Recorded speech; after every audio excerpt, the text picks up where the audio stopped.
नमस्कार दोस्तों, स्वागत है आपका अपने YouTube channel trick to education.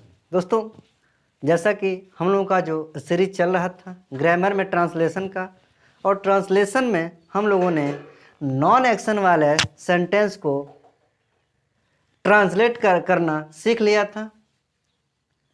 आज हम लोगों का जो सेशन चलेगा वह एक्शन वाले सेंटेंस किस प्रकार से होते हैं और इसका ट्रांसलेट किस प्रकार से किया जाता है, इन सब चीज़ों के बारे में चर्चा हम करेंगे।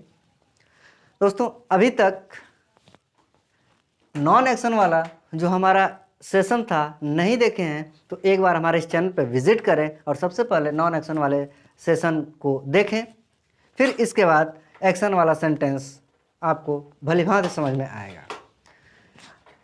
तो एक उदाहरण हम ले लें नॉन एक्शन का। जैसे यहाँ पे हम एग्जाम्पल ले रहे हैं दोस्तों, जैसे वह एक सुंदर लड़का है। हमने कहा वह एक सुंदर लड़का है। यह नॉन एक्शन वाला जो सेंटेंस है, इसका ट्रांसलेट किस प्रकार से करें इसके बारे में हम बता दिए हैं, लेकिन एक दो उदाहरण के माध्यम से एक बार पुनः इसको जो है कि मेमोराइज कर लिया जाए। तो हमने कहा वह एक सुंदर लड़का है। तो सबसे पहले हमने यही बताया था कि सबसे पहले हम लेते हैं सब्जेक्ट। यहाँ पे हम यदि लिखें तो सबसे पहले हमारा होता है सब्जेक्ट, चाहे किसी भी वर्ड, चाहे कोई भी, चाहे नॉन एक्शन वाला हो या फिर एक्शन वाला सेंटेंस हो। सबसे पहले हम सब्जेक्ट को लिखते हैं और सब्जेक्ट के हम बाद वर्ब का प्रयोग करते हैं और इसके बाद हम अदर वर्ड का। यही हमारा जो है, यही हमारा हमेशा जो है ये बनावट स्ट्रक्चर रहने वाला है। तो सबसे पहले हम सब्जेक्ट लेते हैं। सब्जेक्ट हमारा क्या है? लड़का है, वह है, तो वह क्या हो जाएगा? ही। अब हमने बताया था कि सब्जेक्ट लिखने के बाद हम उल्टा आते हैं, क्योंकि वर्ब हम है तो इज एम आर का प्रयोग करेंगे, तो ही के साथ हम इज का प्रयोग करेंगे। ही इज अब एक सुंदर लड़का, एक ही में है he is a handsome boy. वह एक सुंदर लड़का है। He is a handsome boy. यदि यहाँ पे था होता तो इज की जगह वाज का प्रयोग होता। है इसलिए इज यहाँ पे सब्जेक्ट के अनुसार इज एम आर लगता है। यदि सिंगुलर है तो इज का प्रयोग होगा, आई है तो एम का प्रयोग होगा, और यदि प्लूरल हमारा सब्जेक्ट है तो आर का प्रयोग होगा। इसी प्रकार यदि वह एक सुंदर लड़का था या फिर वह एक सुंदर पक्षी था, कुछ भी कह सकते हैं। यदि था, थी, थे आ रहा है लास्ट में तो हम वाज और वर का प्रयोग करते हैं। वाज किसके साथ? तो सिंगुलर प्लस आई के साथ वाज का प्रयोग होता है, और प्लूरल के साथ अर्थात वी यू दे एक से अधिक नाम के साथ हम क्या करते हैं? वर का प्रयोग करते हैं। खैर, इसके बारे में हम लोगों ने चर्चा भलीभांति और विस्तृत कर लिया था। अब समझते हैं दोस्तों, क्या हमने यहाँ पे नॉन एक्शन लिखा और इधर एक्शन लिखा। अब इसमें देखिए, कोई एक्शन हो रहा है, कोई क्रिया हो रही, कोई काम हो रहा है? नहीं, कोई काम नहीं हो रहा है। सबसे पहले हम सेंटेंस का क्या देखेंगे? स्ट्रक्चर देखेंगे, सेंटेंस का नेचर देखेंगे कि किस नेचर में है। क्या उसमें कोई एक्शन हो रहा है, कोई क्रिया हो रही है, या फिर वह नॉन एक्शन वाला है। तो सेंटेंस का जब तक हम नेचर, सबसे पहले नेचर देखेंगे, नेचर किस प्रकार का है। यदि नॉन एक्शन वाला है तो हम प्रेजेंट में है तो इज एम आर का प्रयोग करेंगे, और पास्ट में है तो वाज वर का प्रयोग करेंगे। तो दोस्तों, इसके बारे में हम लोग ने चर्चा कर लिया था। आज हम लोग चर्चा करेंगे एक्शन वर्ब, एक्शन वाले सेंटेंस को ट्रांसलेट कैसे करें। तो सबसे पहले एक चार्ट है दोस्तों, इस चार्ट को सबसे पहले आप समझ लीजिए। एक बार चार्ट समझ में आ जाएगा तो यकीन मानिए कि ग्रामर में जो ट्रांसलेशन का पोर्शन है, जो भाग है, वह कभी भी आपसे गलत नहीं होगा। तो चार्ट क्या है उसके बारे में हम आइए चलते हैं दोस्तों, देखते हैं। यह टेंस का चार्ट है, यह टेंस का चार्ट है, और इस चार्ट को एक बार आप लोग इत्मीनान से समझ लेंगे तो यकीन मानिए आपका टेंस में कोई भी समस्या नहीं आने वाली है।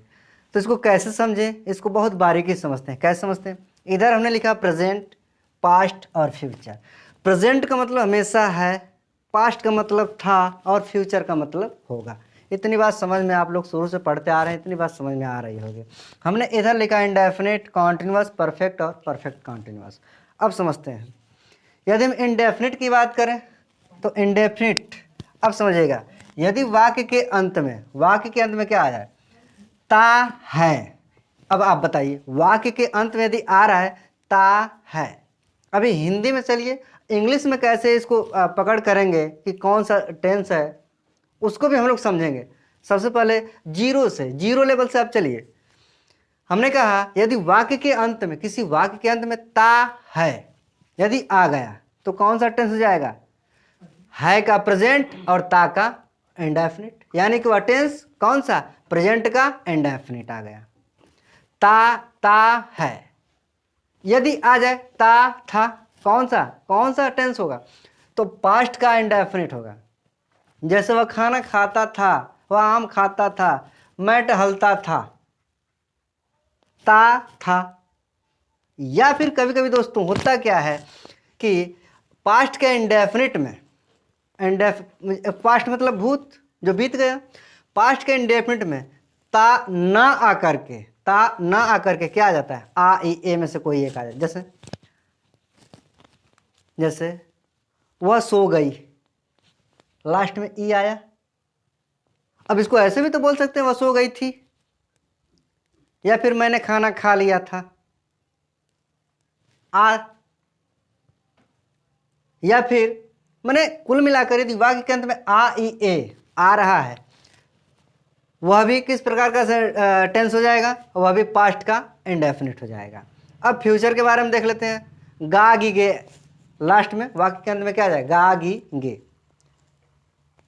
जैसे मान लीजिए कि हम कल मुंबई जाएंगे, हम कल मुंबई जाएंगे, यदि गा गी गे आ रहा है सिर्फ, तो फ्यूचर का इंडेफिनिट हो जाएगा। अभी हम एग्जाम्पल लेंगे, एग्जाम्पल से भी समझेंगे। इसी प्रकार कॉन्टिन्यूअस मतलब रहा, जो लगातार अभी हो रहा है, खत्म नहीं हुआ है। वह खेल रहा है, कौन सा टेंस है, खेल रहा है प्रेजेंट का कॉन्टिन्यूअस, रहा था, खेल रहा था, क्या, पास्ट का कॉन्टिन्यूअस, खेल रहा होगा, गा से हो जाएगा फ्यूचर, रहा आ रहा, क्या हो जाएगा, फ्यूचर का कॉन्टिन्यूअस। अब परफेक्ट की बात कर लेते हैं। परफेक्ट का जो पहचान है, चुका, चुकी, चुके, चूंकि शुरू से हम लोग पढ़ते चले आए, इसका एक ही पहचान नहीं, कई से कई पहचान है, लेकिन आप बेसिक से सीख रहे हैं तो सबसे पहले चुका ही से सीखिए। हमने कहा चुका है, कौन सा टेंस, प्रेजेंट का परफेक्ट। यदि हो जाएगा चुका था तो पास्ट का परफेक्ट, चुका होगा फ्यूचर का परफेक्ट। आई होप मेरी बात को आप लोग समझ पा रहे हैं, ये चार्ट है। अब यदि परफेक्ट कॉन्टिन्यूअस दिया हो तो परफेक्ट कॉन्टिन्यूअस का पहचान क्या है, से रहा प्लस में आपको टाइम दिया होगा, से रहा प्लस में आप लोग टाइम दिया होगा। जैसे मैं 3 घंटे से पढ़ा रहा हूं, से रहा हूं, इसमें परफेक्ट भी है और कॉन्टिन्यूअस भी है। अर्थात ये जो इस प्रकार का जो सेंटेंस होगा वह प्रेजेंट का परफेक्ट कॉन्टिन्यूअस होगा। मैं 5 दिन से, मैं मंडे से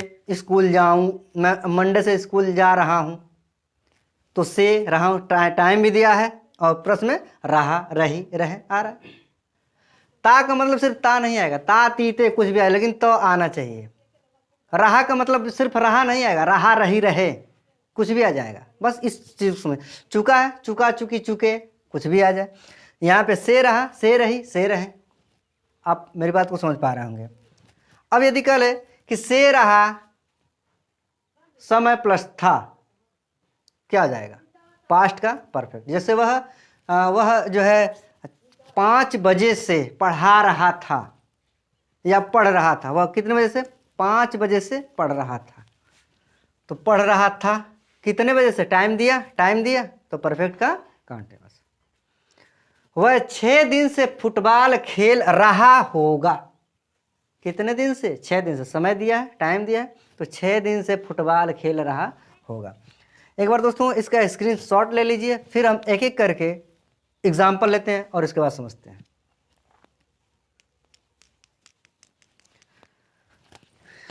चलिए अब समझते हैं एक एक करके। इसको हम मिटा दें।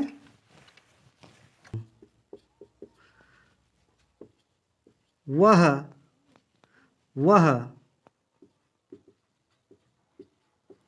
स्कूल जाता है। वह स्कूल जाता है। अब समझिए कैसे। वह स्कूल जाता है, लास्ट में क्या आया?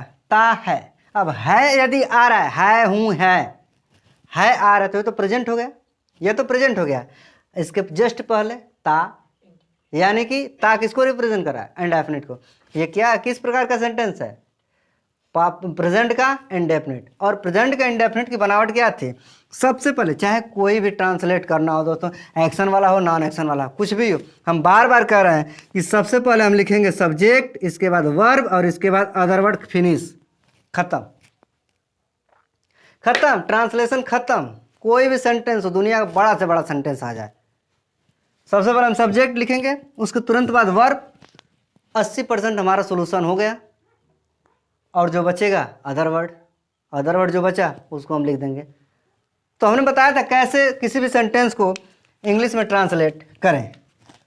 जैसे यह एक सेंटेंस है, वह स्कूल जाता है। तो सबसे पहले यदि हम इसकी बनावट की यदि आप लोग को याद हो तो इस सबसे पहले बनावट सब्जेक्ट प्लस V1 या फिर V5 है और प्लस में अदर वर्ड है। ये इसका चार्ट था। अब देखिए किसी भी क्रिया की, किसी वर्ब की 5 फॉर्म होती है। किसी भी क्रिया की 5 फॉर्म होती हैं, और जो अपने मूल फॉर्म में होता है, जो डिक्शनरी में पाया जाता है, उसी को हम लोग मूल फॉर्म बोलते हैं, उसी को वर्ब की फर्स्ट फॉर्म बोलते हैं, उसी को बेस फॉर्म बोलते हैं। और यह जो बेस फॉर्म है, जो मूल फॉर्म है, हमेशा और हमेशा प्लूरल में ही होता है। हमेशा और हमेशा किस में होता है? प्लूरल में ही होता है। इस चीज़ को समझिएगा। तो यदि हम इसको बनाएं तो क्या हो जाएगा? वह का हो जाएगा ही। अब उल्टा चलिए। अब सब्जेक्ट के बाद तुरंत क्या लिखना है? वर्ब। और वर्ब क्या है? जाना। वर्ब क्या है? जाना। अब बताइए, जाना किसके माने जाना? तो गो माने जाना। अब देखिए ही गो, क्या सही है? नहीं गलत, यह सही नहीं है, क्योंकि प्रेजेंट का इंडेफिनिट में V1 और V5 का प्रयोग होता है। V1 कब लगता है? क्योंकि यह प्लूरल है ना, अभी हमने बताया V1 या बेस फॉर्म हमेशा प्लूरल फॉर्म में होता है। तो बताइए ही सी इट, चाहे कोई एक नाम क्या है? सिंगुलर सब्जेक्ट में आता है, इसीलिए सिंगुलर के साथ हम V5 का प्रयोग करते हैं और प्लूरल सब्जेक्ट के पास V1 का प्रयोग करते हैं। तो यहाँ पे गो न होकर के यहाँ पे ES लग जाएगा। ही गोज, वह जाता है कहाँ? To school. अब समझिएगा, हमने यहां पे दूसरा उदाहरण लिया।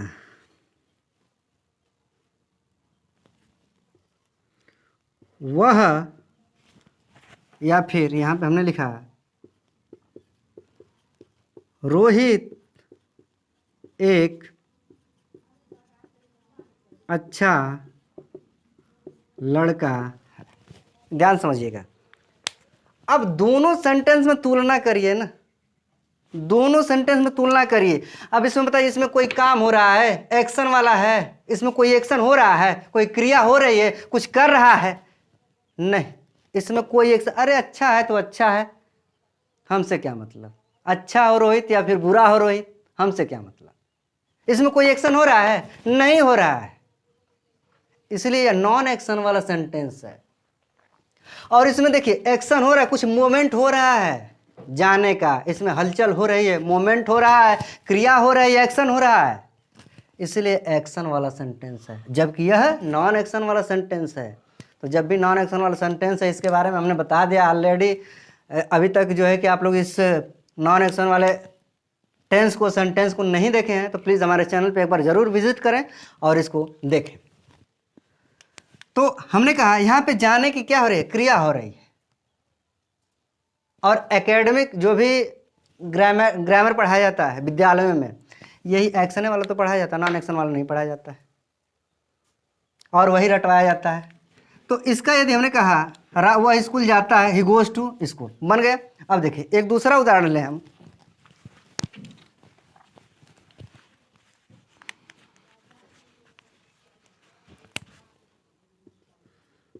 तुम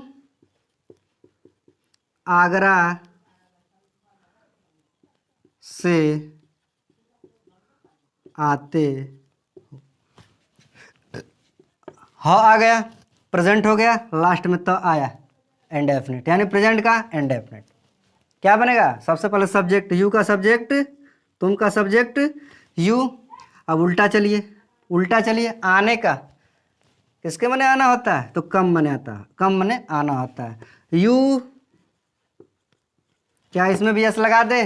इसमें भी एस लगा दे? नहीं, क्यों? क्योंकि यू क्या है? प्लूरल सब्जेक्ट है। यू क्या है? प्लूरल सब्जेक्ट है।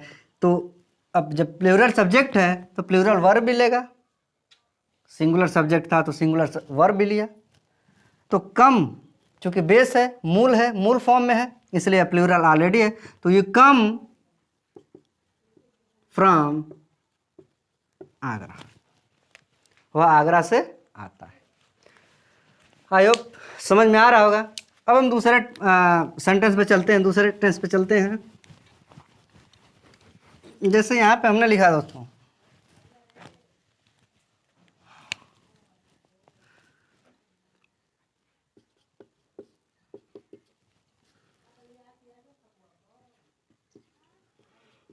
रोहन क्रिकेट खेल चुका है। यहाँ पे हमने लिखा मैं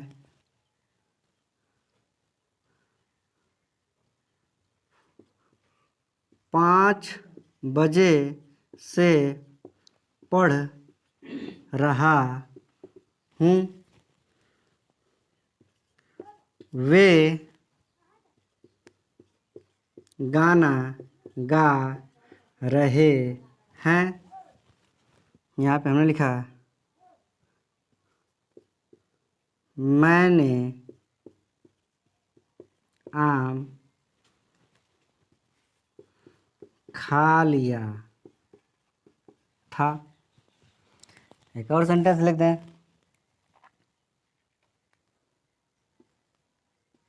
राम और श्याम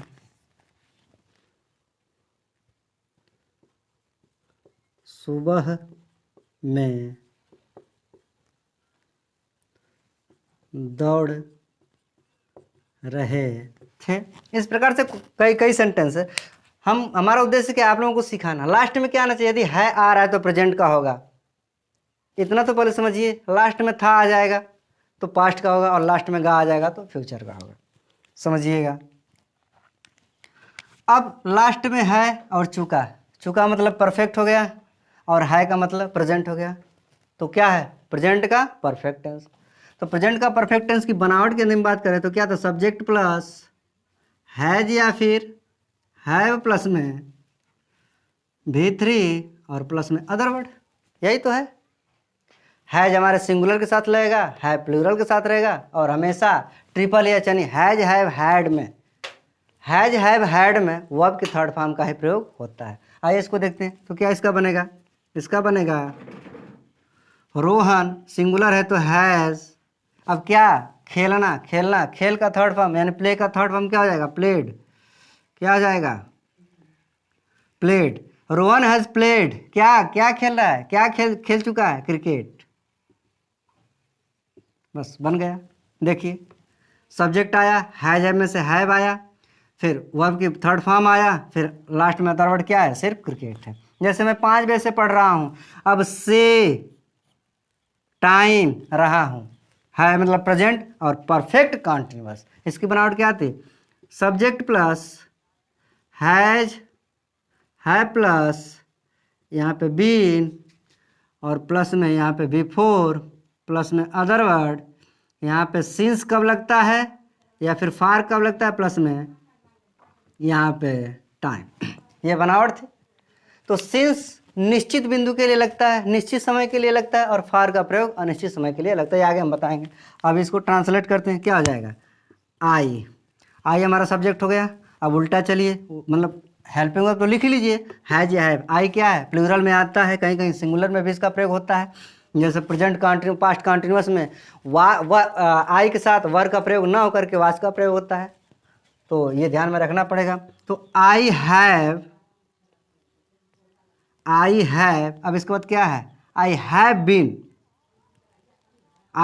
बीन क्या कर रहा है, पढ़ रहा है। I have been reading, other word क्या है, अदर वर्ड इसमें कुछ नहीं है। I have been reading. अब देखिए 5 बजे से फिक्स टाइम है कि नहीं है, फिक्स टाइम है। यहाँ पे 5 घंटे से देता तो अनिश्चित है, कौन से 5 घंटा, लेकिन हाँ 5 बजे से दे रहा है तो ये क्या आ जाएगा, 5 बजे से फिक्स है, इसलिए यहाँ पे सिंस का प्रयोग है, ना कि फार का प्रयोग होगा। I have been reading since कितने बजे से, 5 o'clock।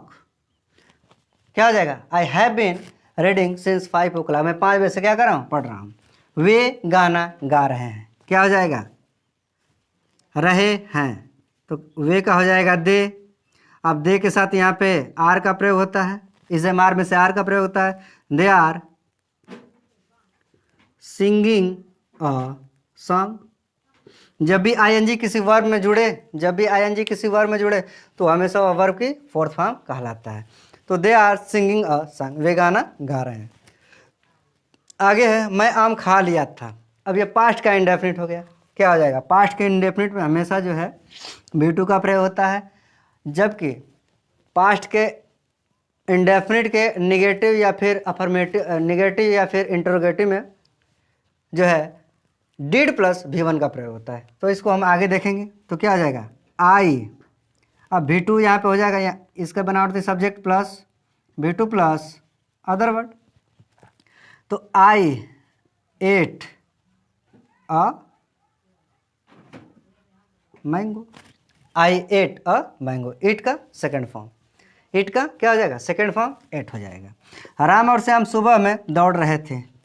अब रहे थे का मतलब पास्ट, रहे का मतलब कंटिन्यूअस, पास्ट का कंटिन्यूअस, तो क्या हो जाएगा, राम एंड श्याम। उल्टा चलिए, दौड़ना क्या होता है, यहाँ पे पहले वर्ब लिख लें, हेल्पिंग वर्ब। अब यहाँ पे हो जाएगा रनिंग इन, इसके बाद आ रहा है, इसके बाद इन द मॉर्निंग। इस प्रकार से हम लोग क्या करेंगे, किसी भी सेंटेंस का, किसी भी टेंस का हम लोग ट्रांसलेट आसानी से कर सकते हैं। यानी कि सबसे पहले हम लोग लिखेंगे सब्जेक्ट लिखने के बाद तुरंत देखते हैं वर्ब क्या है, वर्ब लिखने के बाद और फिर उल्टा हम लोग चलते हैं, जिससे कि हम लोग आसानी से किसी भी टेंस को, किसी भी सेंटेंस को हम ट्रांसलेट कर सकते हैं। तो दोस्तों, यह जानकारी कैसी लगी कमेंट के माध्यम से आप लोग ज़रूर बताएं। साथ ही साथ जो लोग हमारे इस चैनल पर नए हैं तो हमारे इस चैनल को सब्सक्राइब करें, लाइक करें, कमेंट करें और बेल आइकन को क्लिक कर दें। धन्यवाद, नमस्कार, जय हिंद।